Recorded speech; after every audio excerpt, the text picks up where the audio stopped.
I never thought I'd be sitting in my car outside Oakwood Country Club, watching my mother-in-law Diana strut across the parking lot like she owned the place. But here I was, gripping my steering wheel, remembering how different things were just 5 years ago when I first married Michael. Back then, Diana had seemed almost welcoming, if you could call her constant helpful suggestions about my appearance, career, and lifestyle welcoming. "Emily, darling," she'd say, her voice dripping with false sweetness. "Have you considered a more professional wardrobe? Or, dear, a real estate agent isn't quite what we expected for Michael, but I suppose everyone has to start somewhere."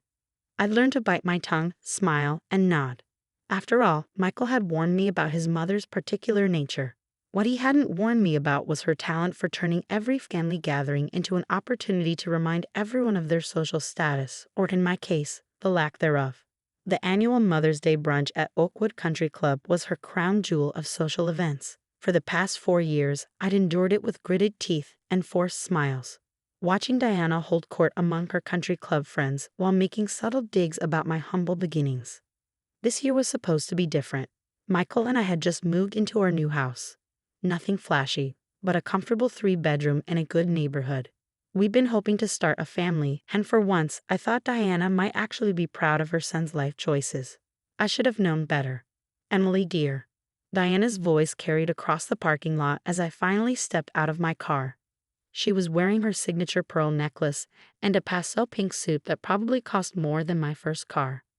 "What are you doing here?" The question caught me off guard. "I'm here for the Mother's Day brunch." I adjusted my navy blue dress, the one I'd specifically bought for occasions like this, hoping it would meet her standards. Diana's perfectly penciled eyebrows arched higher. "Oh, sweetheart," she said, loud enough for her friends Mrs. Patterson and Mrs. Miller to hear. "Didn't Michael tell you? The club has instituted new membership requirements. We can't just have anyone walking in anymore." My cheeks burned as I noticed several other club members slowing their pace to watch the scene unfold. "I don't understand," I said, keeping my voice level. "We've been coming to this brunch for 4 years. "Yes, well," Diana smoothed her already immaculate hair, "times change. The club board decided we need to maintain certain standards. You understand, don't you? We can't have people who clearly can't afford the membership dues making others uncomfortable." Mrs. Patterson had the decency to look embarrassed, but Mrs. Miller was practically smirking. I could already imagine the gossip spreading through their social circle. "Did you hear about Michael's wife? Tried to crash the Mother's Day brunch." "I see," I said quietly, my hand tightening around my purse strap. "And did Michael know about this?" Diana waved her hand dismissively. "I'm sure he meant to tell you, dear. He's been so busy lately, and really, it's better this way. You never quite fit in here." The words hit like a physical blow. 5 years of snide comments and backhanded compliments culminated in this moment of pure, unadulterated humiliation. I thought about the small real estate agency I'd built from scratch, the long hours I'd worked while Diana complained that I was neglecting her son, the way Michael and I had saved every penny for our new home while she criticized our lack of ambition. "Now don't make a scene," Diana added, noticing my expression. "It's embarrassing enough that you showed up uninvited. We don't need you embarrassing the family name any further." I took a deep breath, straightened my shoulders, and looked Diana directly in the eyes. "You're right about one thing," I said calmly. "This is embarrassing, but not for me." Turning on my heel, I walked back to my car with my head held high, ignoring the whispers and stares. As I drove away, I could see Diana in my rearview mirror, already regaling her friends with what would undoubtedly become the latest piece of country club gossip.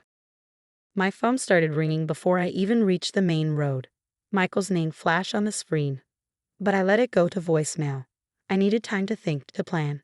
Diana had finally shown her true colors in front of everyone, and maybe it was time I showed mine too. What she didn't know, what none of them knew, was that while they'd been busy judging my humble career in real estate, I'd been quietly building something much bigger. Those long hours at the office weren't just about selling houses. They were about creating a network, making connections, and waiting for the right opportunity. And 3 months ago, that opportunity had finally presented itself in the form of a very interesting property acquisition. I pulled into our driveway, a small smile playing on my lips as I checked my email.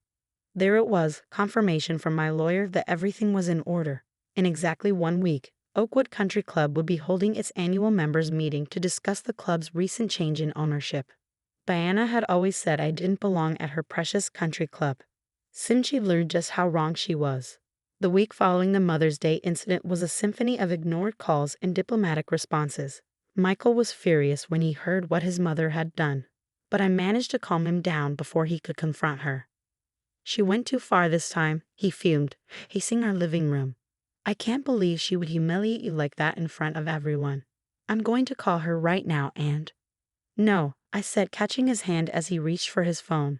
Let me handle this my way. He looked at me suspiciously. You're being surprisingly calm about this. Usually when Mom pulls something like this, you're upset for days. I couldn't help but smile. Let's just say I've learned a few things about timing in real estate. Sometimes you have to wait for the perfect moment to make your move. The truth was, I'd been waiting for Diana to show her true colors publicly. All those years of subtle insults and backhanded compliments had been building to this moment. The country club incident wasn't just an embarrassment, it was an opportunity. Diana, predictably, spent the week doing damage control. She told anyone who would listen how I had made such a scene in the parking lot, how she was only trying to protect the club's standards, and how mortified Michael must be to have such a social climbing wife. I let her talk, let her spin her stories. The annual members' meeting was approaching, and I had preparations to make. Mrs. Wilson, my assistant Jessica, poked her head into my office on Thursday afternoon. The paperwork you requested is ready, and Mr. Harrison from the club's board called again. He seems quite anxious about meeting the new owner before the announcement. Tell him everything will be revealed at the meeting. I replied, reviewing the documents on my desk. And Jessica? Make sure my name stays off all the preliminary paperwork. We wouldn't want to spoil the surprise. The acquisition had been surprisingly simple in the end. Oakwood Country Club had been struggling financially for years, something Diana and her friends didn't know because the board had kept it quiet. When I discovered this through one of my real estate connections, I created a holding company and made an offer they couldn't refuse. The night before the members' meeting, Michael finally caught on that something was happening. Emily, he said slowly, watching me lay out my outfit for the next day. A crisp white blazer and tailored black pants that practically screamed executive. Why do you have an invitation to the members' meeting? I thought Mom got us banned. I handed him the formal envelope. Read it carefully. His eyes widened as he scanned the letter. This isn't just an invitation. This is, Emily, are you? Remember last year when Diana said I should aim higher than just selling houses? I asked, unable to keep the smile off my face. Well, I took her advice. I aimed for the whole country club. The next morning, I arrived at Oakwood early. The parking lot was already filling up with luxury cars as members arrived for the meeting. I spotted Diana's Mercedes in her usual spot, front row, right next to the entrance, where everyone could see it. I parked my car in the spot marked Owners Reserved, switched off the engine, and took a deep breath. Through the windshield, I could see Diana standing with her usual group of friends, probably sharing her latest theory about why the club had called this emergency meeting. My phone buzzed with a text from Jessica. Everything's ready. Board members are all in place. Time to make your entrance, boss. Walking through those front doors felt different this time. The staff who had always treated me with polite indifference now stood at attention, offering genuine smiles and respectful nods. They'd been briefed yesterday about the ownership change, and I'd already approved raises for all of them. Emily? Diana's voice cut through the lobby like a knife. What are you doing here? I thought I made it clear. Good morning, Diana, I said pleasantly, continuing toward the main hall. Lovely day for a members' meeting, isn't it?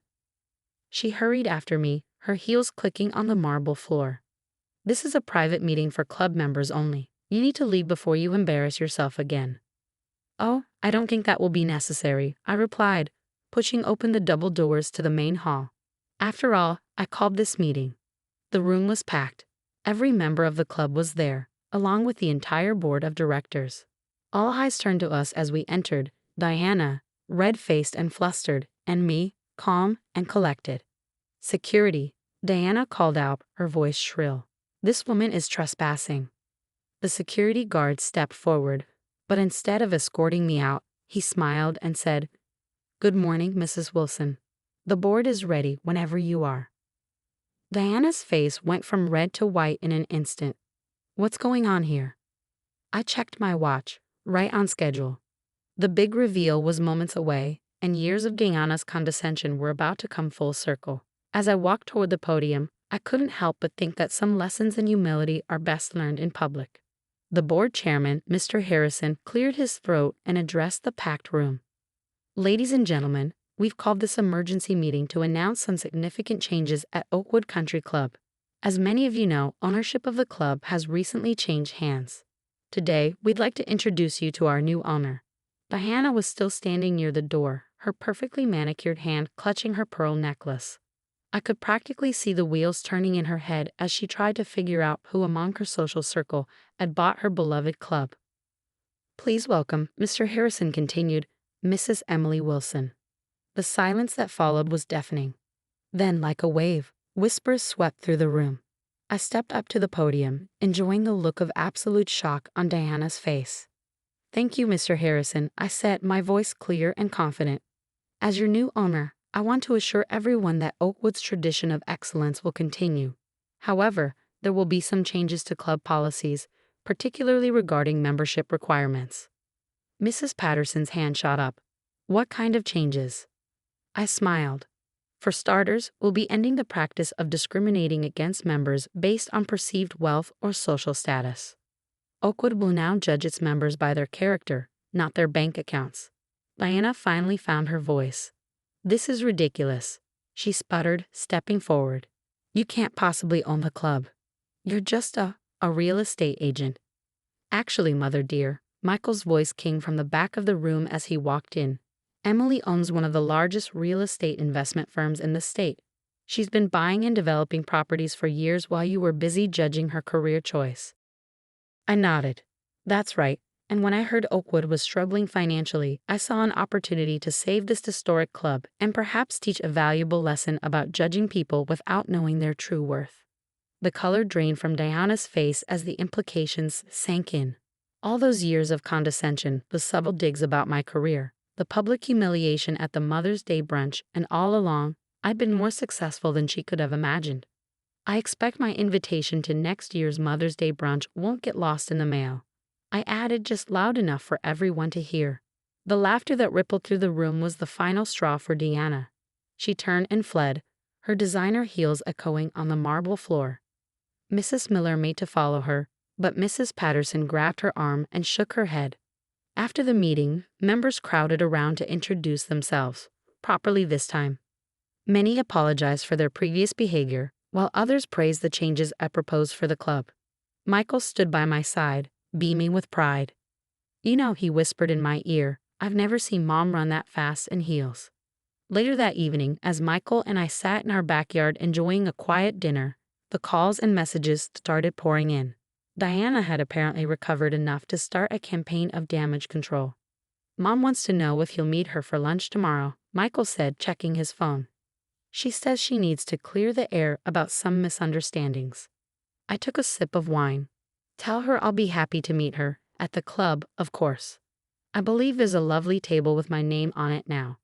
The next day, Diana arrived at the club 15 minutes early, looking as polished as ever but noticeably subdued. She found me already seated at the best table in the dining room, the one she used to reserve for herself. Emily, she said stiffly, sitting down. I suppose I owe you an apology. Do you? I asked mildly. For which part? The years of condescension, the public humiliation, or just for getting caught being cruel? She had the grace to look ashamed. I may have misjudged you. May have. Diana sighed, her carefully maintained facade cracking slightly. I was wrong, okay. I was wrong about you, about your career, about everything. And I'm sorry. I studied her face, seeing real humility there for the first time in 5 years. Apology accepted, I said finally, on one condition. What's that? Next Mother's Day brunch, you'll be my guest, not the other way around. As I watched my mother-in-law process this reversal of roles, I couldn't help but smile. Sometimes the best revenge isn't about getting even. It's about rising above and showing people exactly who you've been all along.